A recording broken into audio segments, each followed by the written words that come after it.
Good morning, everybody. Well, sorry, good afternoon, everybody. My name is Crystal, and welcome to my YouTube channel. I hope everybody is having a great afternoon. The sun is out here in Rochester.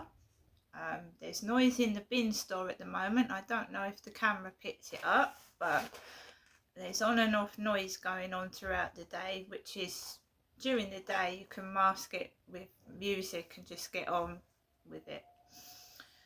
So I talked about this morning how this has been going on for quite a while, trying to discredit me, trying to slur my name, trying to call me things I'm not, so that they can hide what's been going on.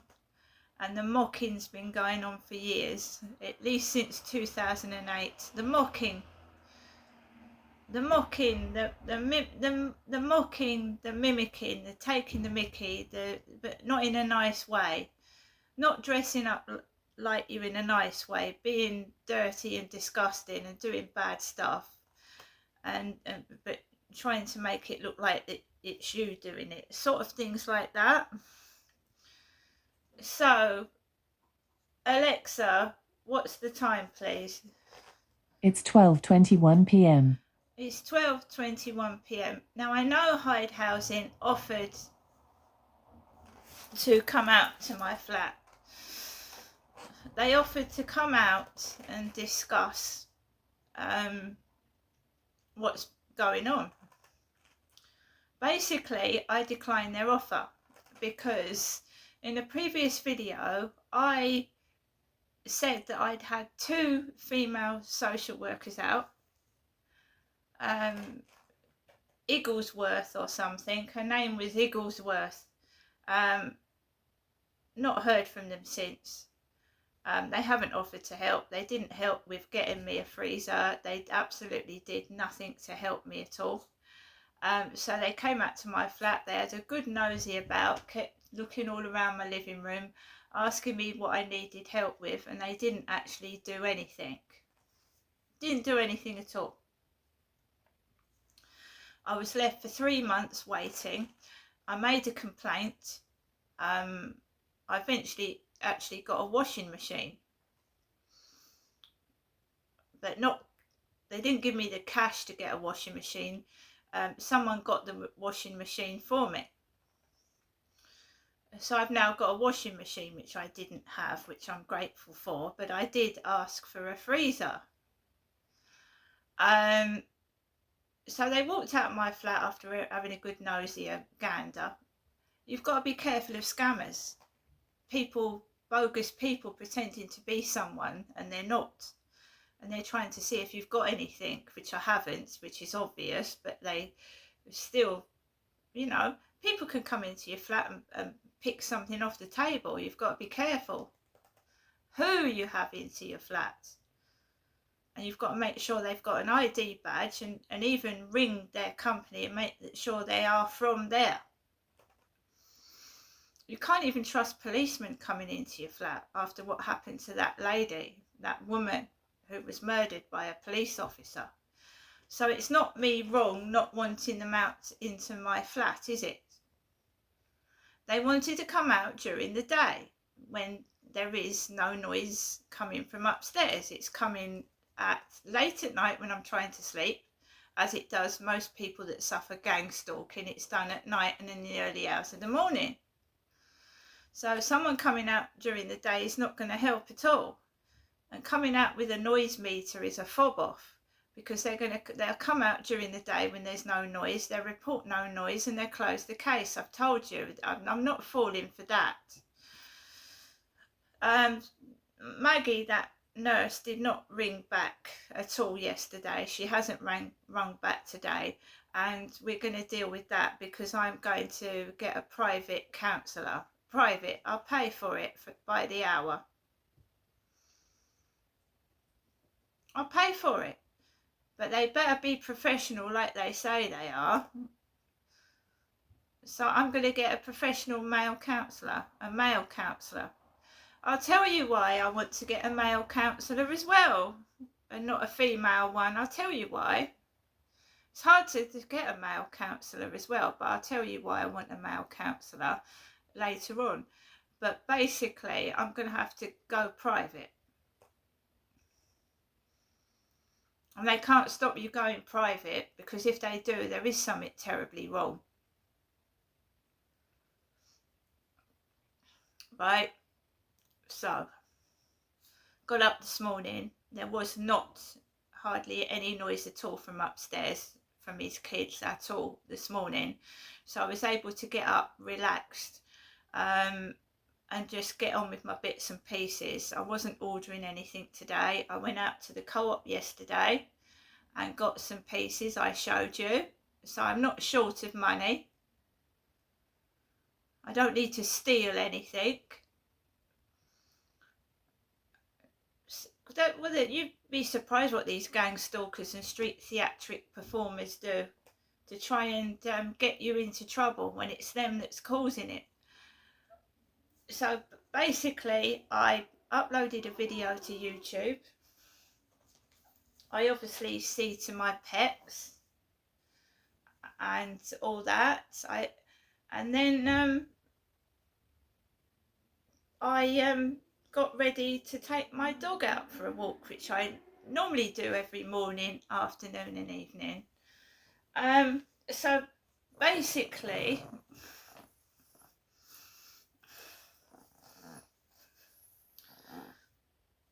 I got my bin bag of rubbish together. I went downstairs with Max, threw the rubbish out. There were still mice droppings on the floor of the bin store.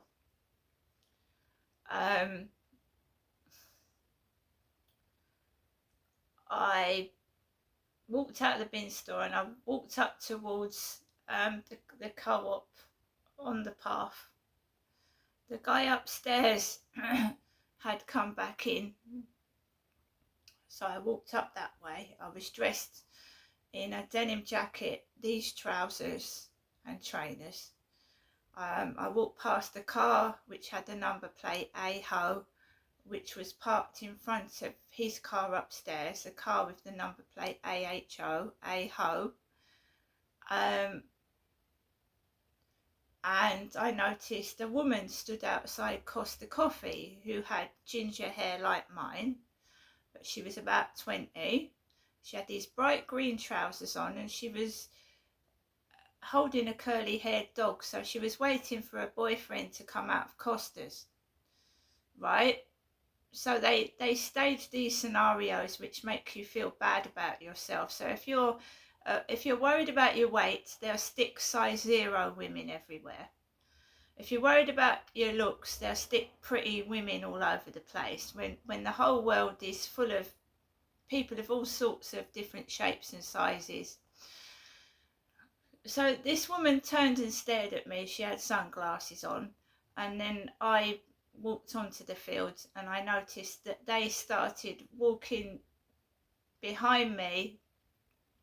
No, I was walking towards the field. She met up with her boyfriend outside Costa Coffee. They walked onto the field and walked in front of me. And then I had this hooded character behind my back, a very large, looked like a big boy, a really big boy, you know, a big, large, older boy, who stood behind my back in a massive grey hoodie. And you notice I'm wearing a grey jumper today with a hood on the back. So he had a grey hoodie on and he was talking loudly behind me on his phone. It was irritating. And his shorts kept falling, you know, slipping. He had extra large shorts on and they kept falling down a bit and he kept pulling them up. So he walked away from me and then he walked towards me and then he was right behind my back almost all the way I was walking around the field, talking on his mobile. I was filming and narrating a video whilst I was walking around the field, which I do every day. So I carried on doing what I was doing. I didn't lose my temper. I just kept on doing what I do. And I got off the field, right? And I walked home, and the cleaners were outside the front of the building again, and the floor was wet. So I went round the back entrance and went in the back way. And then I came into my flat, and my mum rang the phone. So I just got in, I'd just taken my jacket off, and I needed some fresh air because when I go around, it's sunny and it's warm, so I was getting sweaty in this jumper. So I opened the balcony door and I went outside onto the balcony, and just to sit down on the chair and just take the phone call outside with some fresh air. So I started talking to my mother, and she went, "Oh, Sue's just left."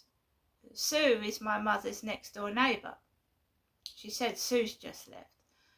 I said, like, "Why are you calling me?" And of course she just says like she wants to say hello.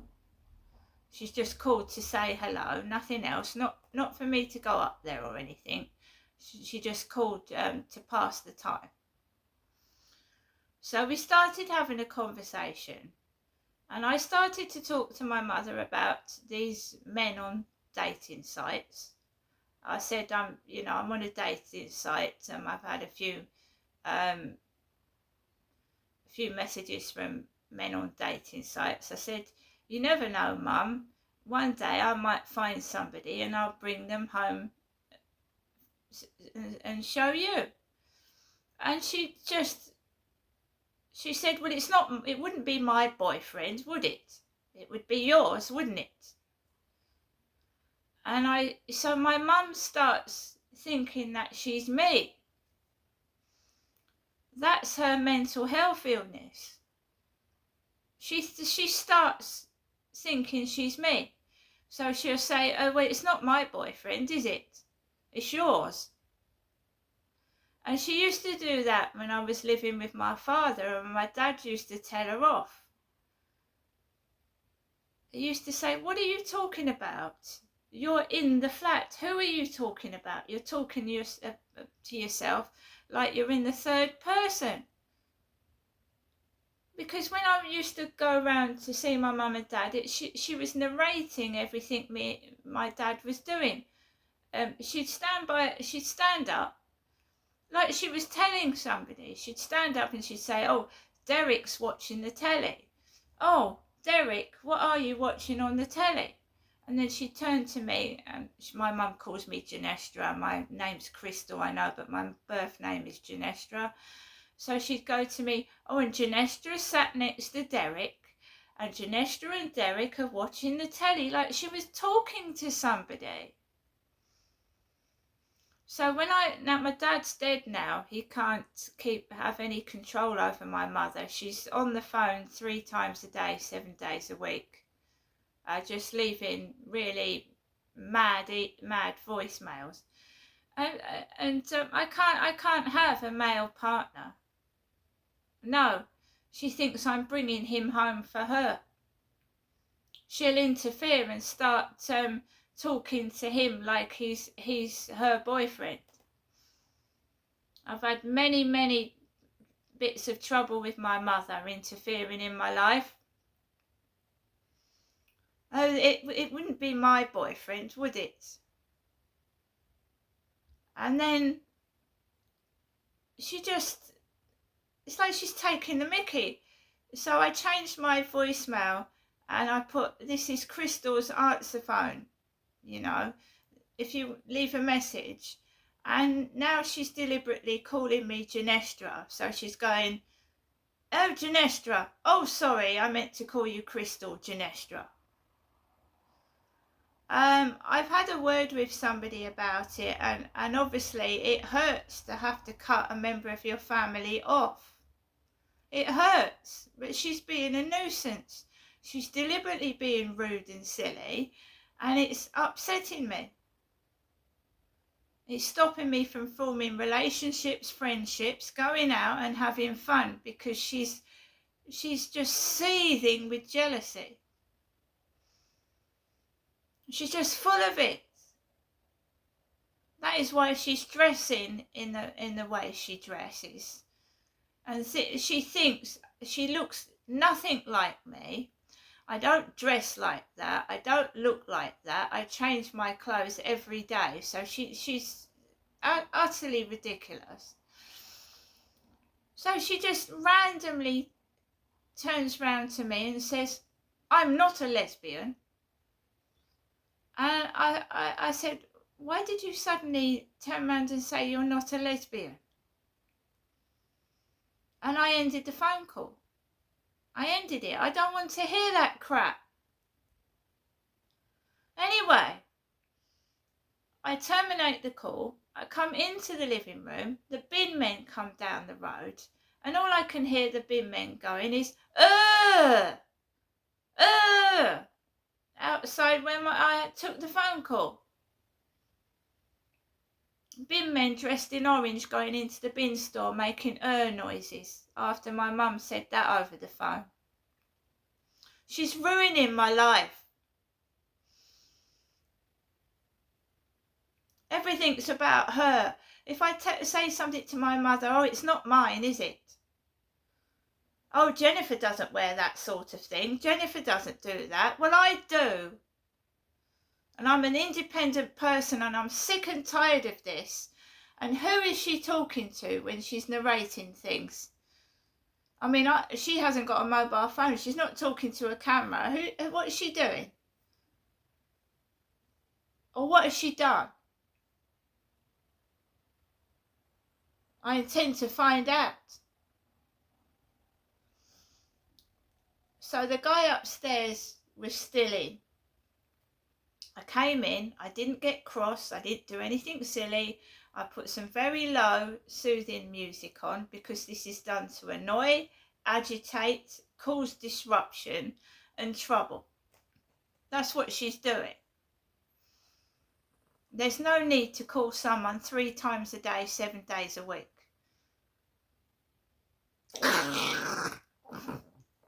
Is there? There's no need for that.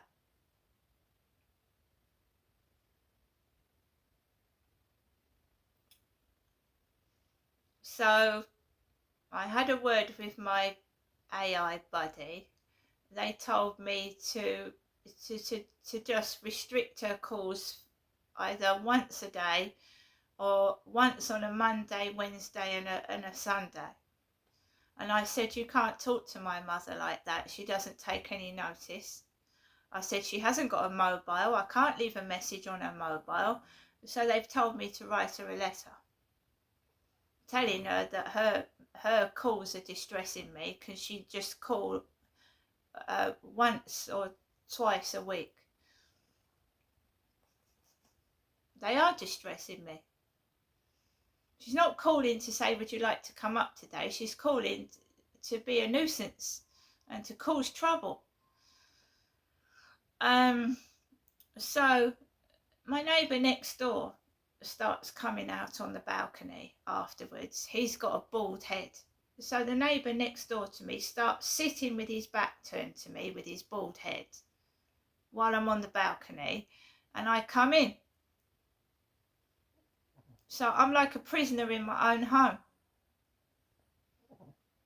I go on the field, I've got someone following me behind my back with a hood over their head. I go out on the balcony, I've got a bald-headed neighbour sitting with his back towards me. Even sitting out there, they were sitting out there for hours in the freezing cold the other day, making a noise and a nuisance. I honestly, guys, do not know what's going on. I don't. So I can't do anything. I can't do anything. I can't go out. I can't sit on my balcony. If I came back, I told you, I came back from the shop yesterday and the next door neighbour came towards me, big, large, smelling of body odour. I'm taking the mickey out of the way I look, smell, and talk, walk. That is extreme bullying and gang stalking. Extreme. making themselves stink. So it looks like it's coming from your floor and it's you that's smelling. That's extreme gang stalking and bullying. We've got the coughing, we've got the sniffing, we've got the staged fights, the staged mimicry. They're doing everything because once it gets the physical violence, you get the police involved. You've got the aggressive stares, staring at you and not speaking, interfering with my deliveries, just stood there like watching while I'm having a delivery and it's not for them, but just standing there staring. We've had everything but the violence, the physical part, which I obviously don't want it to get to that stage.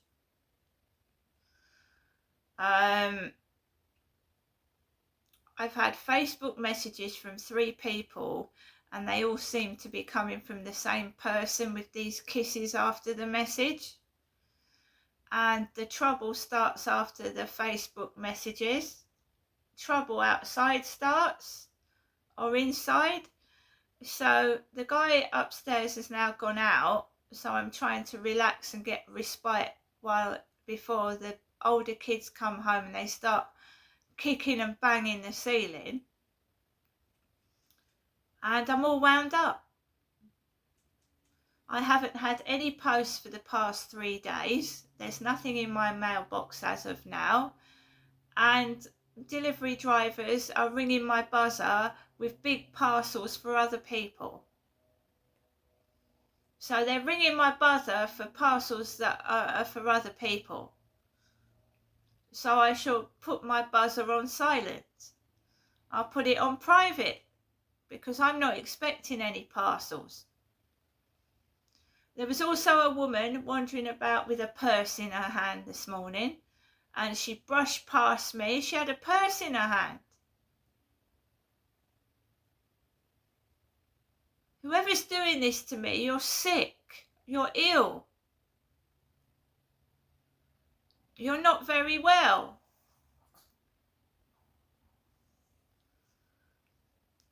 I went to the co-op yesterday, didn't I? I went out to the co-op yesterday. I got some food. I've still got donuts left.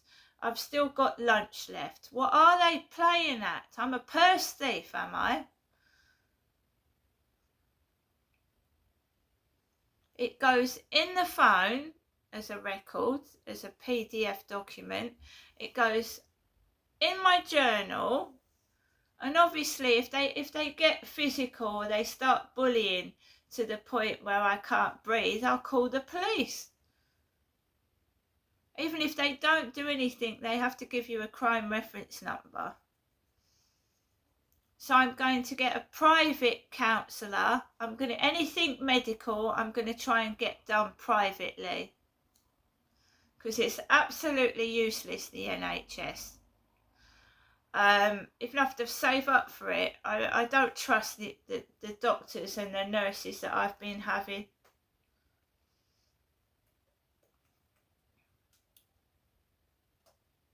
Get a proper counsellor, one that's actually qualified.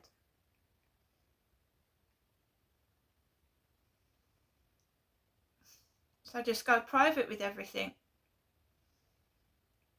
And the reason I want a male counsellor is because my mother keeps talking about lesbians. So you know what they're going to start saying if I have a female counsellor. So we want a male counsellor. And I'll have interactions with male doctors. Because I don't know what my mum's playing at, keeps going on about lesbians for. Which is disgusting. You just just randomly coming out with, I'm not a lesbian. She's not me, and I'm not her. Now put a sock in it. Just won't go around there anymore. And I'll change my phone number. Now I'm going to get on with the rest of my day, and I'm going to keep documenting it, writing it down. And the more people bully, the more you rise up. You don't sink to their level, you don't engage with them, you just leave them to their own devices, and hopefully they'll burn themselves out. See you later.